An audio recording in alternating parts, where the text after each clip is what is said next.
At my father's funeral, my brother tried to embarrass me in front of everyone. But when the lawyer played Dad's secret message, he knew the truth was finally about to hit him. Standing at my father's funeral, I felt every eye on me. My brother Marcus stepped forward, his voice cutting through the silence. "She's just here for the money. Dad's will is going to prove it." The room erupted in whispers.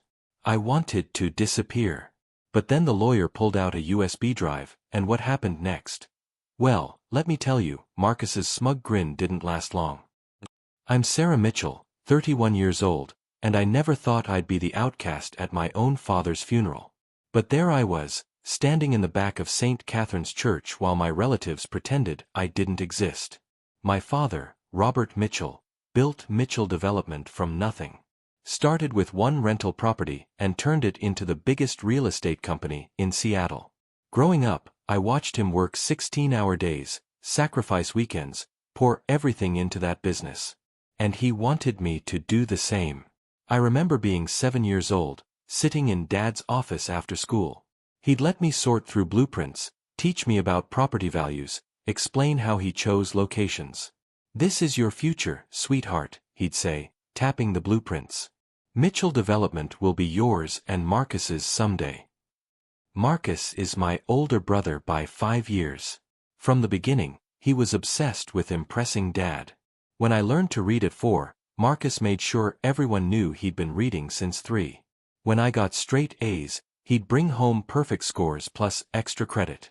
Dad loved it. Called it healthy competition. But it wasn't healthy. It was toxic. The breaking point came during my senior year of high school. I'd been accepted to Stanford for business, exactly what Dad wanted.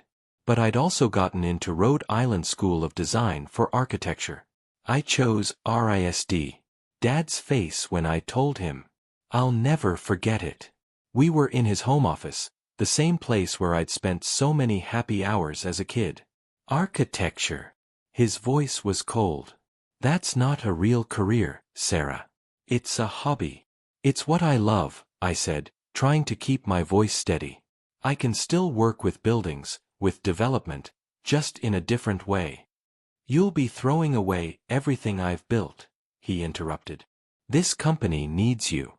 Your brother needs a partner, not another employee." "Maybe I don't want to be your employee at all." The words hung between us. Dad's expression hardened. "Fine. Go play with your drawings. But don't come crying to me when reality hits." Marcus, who'd been listening from the doorway, stepped in. "Don't worry, Dad. I'll handle the company. We don't need someone who doesn't appreciate what you've built." That was the beginning of the end. College was amazing. I loved every minute at RISD, discovering my passion for sustainable design, making friends who understood me. But my relationship with Dad deteriorated. I'd call home every week, but conversations were brief, awkward. "How's school?" Dad would ask. "Great. I'm working on this project for affordable housing that uses." "That's nice. I have a meeting. Talk later." Later never came. Marcus, meanwhile, embedded himself in the company. Every family gathering, every holiday, he'd monopolize the conversation with business talk. Dad and I just closed on the Harbor View project. Dad's letting me lead the expansion into Portland. And always, subtle digs at me. "Must be nice having so much free time for art," he'd say at Christmas dinner. "Some of us have actual responsibilities." My mom tried to bridge the gap, but she died from cancer my sophomore year. After that, the family fractured completely. It was just Dad, Marcus, and the company. I was the outsider who'd walked away. After graduation, I moved to Portland and worked for a sustainable architecture firm. I was good at it. Really good. Within 3 years, I was leading major projects. We won awards. I was making a name for myself. But Dad never acknowledged it. I sent him photos of my work. Invited him to see completed projects. Once, I even drove to Seattle for a building opening, hoping he'd come. He didn't. Marcus always had an excuse. Dad's really busy with the expansion. He's not feeling well. Maybe next time. What I didn't know was that Marcus was intercepting my messages, deleting voicemails, telling Dad I was too busy to visit, creating a narrative that I'd abandoned the family. 5 months before Dad died, I tried one last time. Called his cell phone directly. "Dad, it's Sarah. I know who it is." His voice was cold. "I wanted to tell you about this project I'm finishing. It's a mixed-use development with affordable housing integrated into." "Sarah, I don't have time for this. Some of us work for a living instead of playing around with buildings." "I am working. This is my career." "Your career." He laughed bitterly. "You threw away a real future for this. Don't expect me to celebrate your choices." The call ended. I sat in my apartment crying, convinced my father would never forgive me for not being who he wanted me to be. I had no idea Marcus had spent years poisoning him against me. 3 weeks ago, I got the call. Not from Marcus, but from Dad's lawyer, James Harrison. "Sarah, I'm so sorry. Your father passed away last night. Heart attack." The room spun. "What? When?" "Around midnight. Marcus found him this morning." "Why didn't Marcus call me?" James hesitated. I'm not sure. But the funeral is in 4 days. Friday, at St. Catherine's. I booked a flight immediately. Called Marcus 17 times. He finally answered on the 18th call. "What do you want, Sarah?" "Marcus, Dad died. Why didn't you call me?" "I've been busy arranging everything. Someone had to step up. I'm his daughter. I should've." "Should've what? Been here?" "You haven't been here for years. That's not fair. The funeral's Friday at 2. You know where St. Catherine's is." He hung up. I arrived in Seattle on Thursday. Marcus told me the family was staying at Dad's house, but there was no room for me. I got a hotel. That night, I went to the funeral home for a private viewing. Seeing Dad in that casket, so still, I lost it completely. "I'm sorry," I whispered. "I'm sorry we couldn't fix things. I'm sorry I disappointed you." I stayed for 2 hours, just talking to him like I used to when I was little. The funeral was a nightmare from the start. I arrived early with my best friend Jessica, who'd flown in to support me. The church was already packed. Front rows filled with family, Dad's brother Jack, his wife Patricia, cousins, business partners. Marcus sat in the very front row, looking every bit the grieving son and rightful heir. When I walked in, heads turned. Whispers erupted. "That's her. First time she's been home in years. Only showed up now that there's money involved." We found seats in the middle. Marcus glanced back once, his expression unreadable, then turned away. The service was beautiful. The pastor talked about Dad's business success, his community involvement, his dedication to family. When it was time for the eulogy, Marcus walked to the podium. "My father," he began, his voice breaking perfectly, "was the most dedicated man I've ever known. He taught me everything about business, about integrity, about showing up for the people you love." He paused, looking at the crowd. "Dad and I spent every weekend together, working on projects, discussing strategy, going fishing." He'd say, "Marcus, family loyalty means everything. You show up. You don't run away when things get hard." The implication was crystal clear. I felt Jessica's hand squeeze mine. "Some people," Marcus continued, "choose their own path over family. Dad always said that was their choice to make. But he also said loyalty reveals character." After the service, during the reception in the church hall, I tried to stay invisible. But Marcus found me. "Glad you could make it," he said loudly enough for people nearby to hear.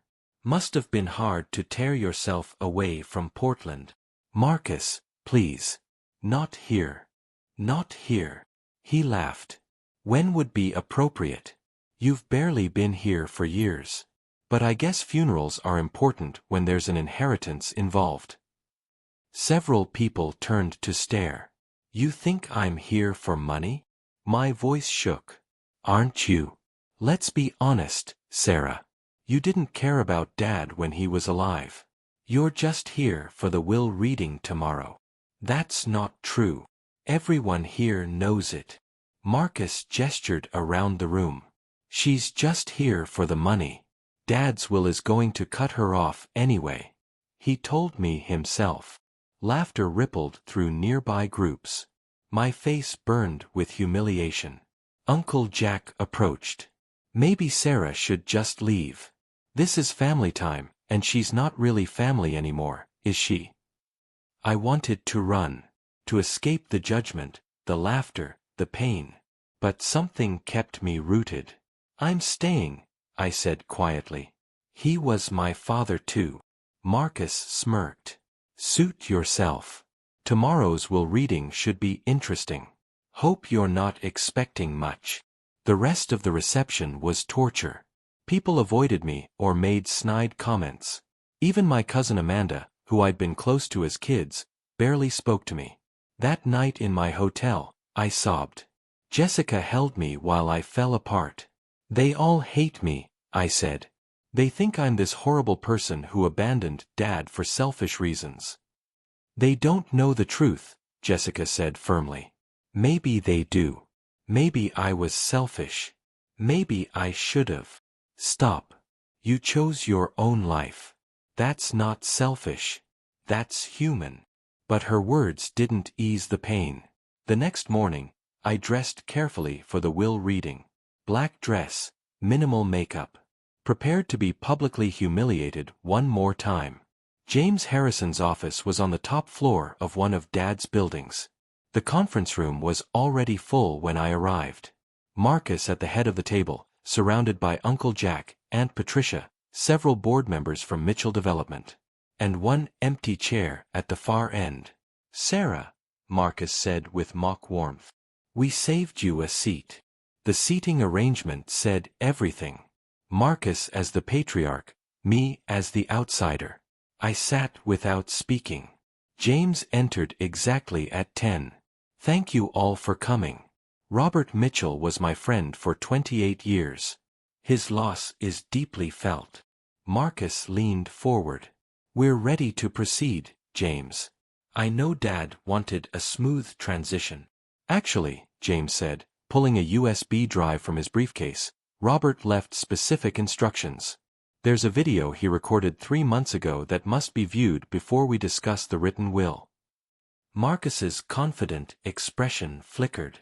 A video? Dad never mentioned that to me. He recorded it privately, James said. He was very clear it needed to be shown first. My heart pounded as James set up the laptop and projector. Then Dad's face filled the screen. I gasped. He looked healthy, clear-eyed, sitting at his desk in his favorite navy suit. Marcus's face had gone pale. Hello, everyone, Dad said. His voice, so familiar it hurt. If you're watching this, I'm gone.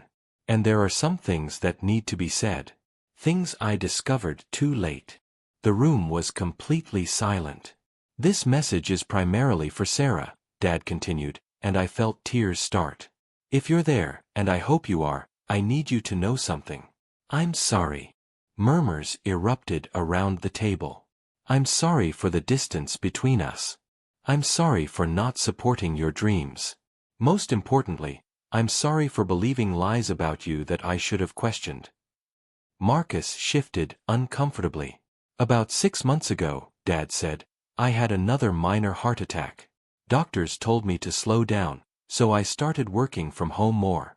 One afternoon, looking for documents in Marcus's office at the house, I found something disturbing. A drawer full of your letters, Sarah. Cards. Messages. All unopened. All hidden from me. I couldn't breathe. Birthday cards I supposedly never received. Invitations to see your work. Updates about your life. All intercepted and stored away. Deliberately kept from me. Marcus stood abruptly. "This is insane." "Mr. Mitchell, sit down," James said firmly. "Your father's instructions were clear. The video must be watched completely." Marcus sat, his jaw clenched. "That discovery," Dad continued, "led me to investigate further. I hired a private investigator. What I learned: Marcus has been systematically separating Sarah and me for years. Intercepting calls. Deleting voicemails. Telling each of us the other doesn't want contact." The board members exchanged shocked glances.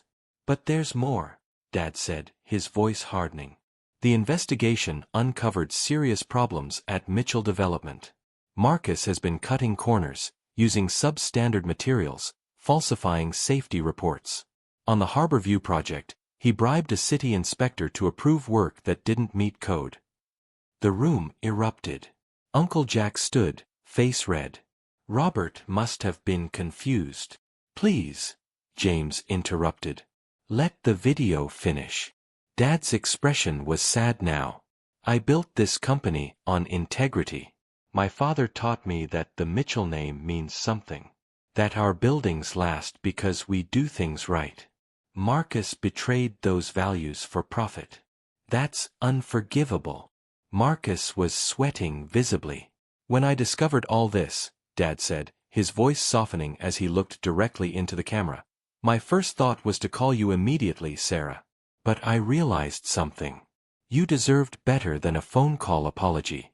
You deserved me to come to you, to see your life in Portland, to meet you on your terms." My tears flowed freely now. "I made plans to visit you," Dad continued.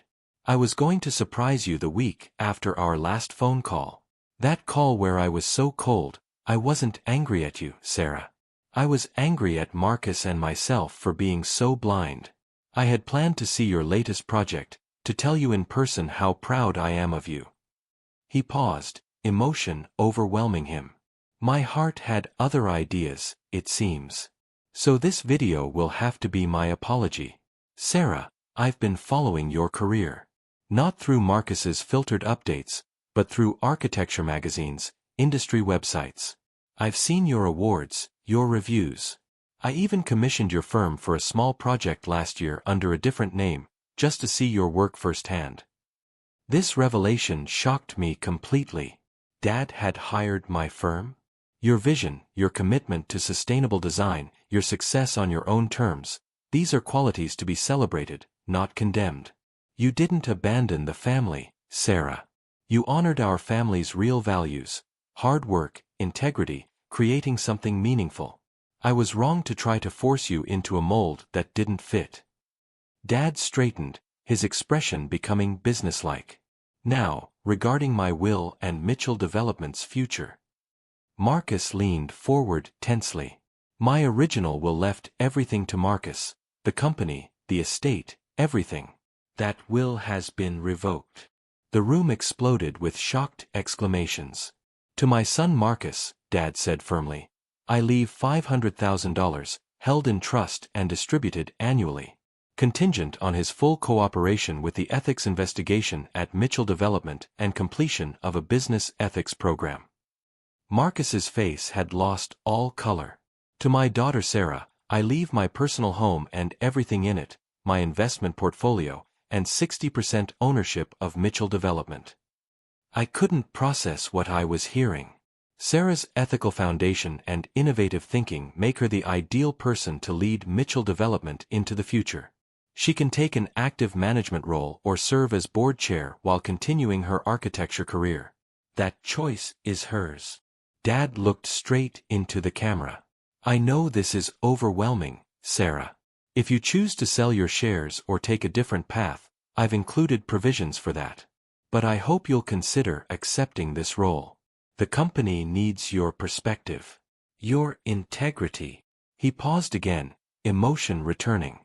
"More than anything, I wish we'd had the chance to reconcile in person. To talk about your work, to rebuild what was broken. I'm so deeply sorry that won't happen now. But know this, I love you. I'm proud of you. And I believe in you." Dad smiled, a a real smile I hadn't seen in years. To everyone else, family is complicated. But integrity isn't. It's either there or it isn't. Sarah never lost hers. That's why she's the right choice to carry on the Mitchell legacy. Thank you for listening. The screen went dark. Nobody spoke. Nobody moved. Then Marcus exploded. This is insane. She knows nothing about running a company. The board will never accept. The board, interrupted Catherine Wong, the CFO, will absolutely accept Robert's decision. Especially given what we just learned about your conduct, Marcus. James cleared his throat. Perhaps we should take a brief recess before continuing with the formal will reading. There are additional documents Mr. Mitchell instructed me to share regarding the investigation. Marcus stormed out without another word. Most others followed, whispering urgently. I sat frozen, tears streaming down my face. James approached gently. Your father was very proud of you, Sarah. He kept a file in his desk of articles about your projects. After he found those hidden letters, he called me immediately to change his will. I can't believe this is real. It's real. And Sarah. James squeezed my shoulder. He was right. You do have the integrity this company needs. The rest of that day was a blur. The formal will reading confirmed everything Dad had said. Marcus tried to contest it, but James had overwhelming evidence, recorded conversations, falsified documents, bribery evidence. After a week of legal posturing, Marcus dropped his challenge. I haven't seen or spoken to him since. The real question was what to do with Mitchell Development. I could sell my shares, take the money, go back to my life in Portland. But sitting in Dad's study that first night in the house, I found something that changed everything. Behind a false panel in his bookshelf, the same one from my childhood treasure hunts, I discovered a collection of my work. Articles about my projects. Photos of buildings I designed. My architecture school thesis, carefully bound. And a journal. Dad's private journal, spanning 5 years. The early entries showed his disappointment in my choice. But as time passed, his tone changed. Saw Sarah's sustainable housing project online. Won another award. The design is brilliant. Exactly the kind of innovation Mitchell Development needs. I wish I could tell her. But Marcus says she doesn't return his calls. Maybe she really has moved on from us. Later entries revealed his growing suspicions. Marcus seemed uncomfortable when I mentioned Sarah's call last week. Said she was too busy to talk. But the caller ID shows she called 3 times that day. Why would Marcus lie? The final entries, written 3 months before he died, detailed his devastating discoveries. The investigator confirmed it today. Marcus has been intercepting Sarah's messages for years. All those times I thought she didn't care, she was trying to reach me. How could I have been so blind? My son has betrayed not just his sister, but everything I tried to teach him. Meeting with James tomorrow to revise my will. If I don't survive to reconcile with Sarah in person, she'll at least know the truth. She'll know I loved her, admired her courage, and trusted her integrity. Marcus's actions must have consequences, even though it breaks my heart to enforce them. Reading those words, I finally understood. Dad had seen me. Really seen me. All along. I decided to stay in Seattle. To take on Mitchell Development. Not because I wanted to run a real estate company, but because I wanted to honor what Dad truly valued. Integrity, innovation, doing things right. The transition hasn't been easy. Several of Marcus's loyalists quit. Others questioned whether an architect could lead a development company. I faced those challenges head-on, learning the business while bringing my design perspective to every project. The Harborview project Marcus had corrupted? I halted construction, brought in inspectors, fixed every shortcut. It cost the company millions. But the finished building is something we're proud of. Something that will last. I established the Robert Mitchell Foundation for Sustainable Development, using company profits to fund affordable housing initiatives. For the foundation's launch event, I displayed both architecture and development, showing how the two worlds could complement each other. At that event, Uncle Jack approached me hesitantly. "Sarah, I owe you an apology. I believed Marcus's version of things without ever asking for yours. That wasn't fair." "No, it wasn't," I said, not making it easy for him. "I'd like a chance to rebuild our relationship. If you're willing." I considered it. "I'm open to that. But it'll take time." Similar conversations followed with other family members. Some genuinely wanted to make amends. Others seemed more interested in staying connected to the company. I welcomed the former while maintaining boundaries with the latter. Last month, I visited Dad's grave for the first time since the funeral. Brought wildflowers and sat beside the headstone. "I'm trying to do right by you, Dad," I said quietly. "The company's doing well. We've launched the foundation. I think you'd approve of the changes we're making." I told him about the projects, the challenges, the unexpected satisfaction of bringing my architecture vision to the development world. "I found your journal. I know you wanted to reconcile. I wish we'd had that chance.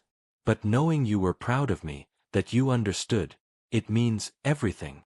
Before leaving, I placed my hand on the cold granite. "I love you, Dad. Thank you for believing in me, even when I didn't know you did. I'll make you proud every day." As for Marcus, I haven't heard from him. James says he's living in California, working for a small development firm. Part of me hopes he'll eventually find his way back to the values Dad tried to teach us. But I'm not holding my breath. My life now is a complicated balance of leading Mitchell development and continuing architecture work. Some days feel overwhelming. Others provide unexpected moments of clarity, confirming I'm on the right path. Through it all, I've learned that family relationships are rarely simple. They're shaped by misunderstandings, by lies we're told and truths we discover too late, by opportunities lost and found. Dad and I lost years we'll never get back. But in the end, truth won. His final act gave me something more valuable than any company: the knowledge that he saw me, truly saw me, and loved me for exactly who I am. That's the inheritance that really matters.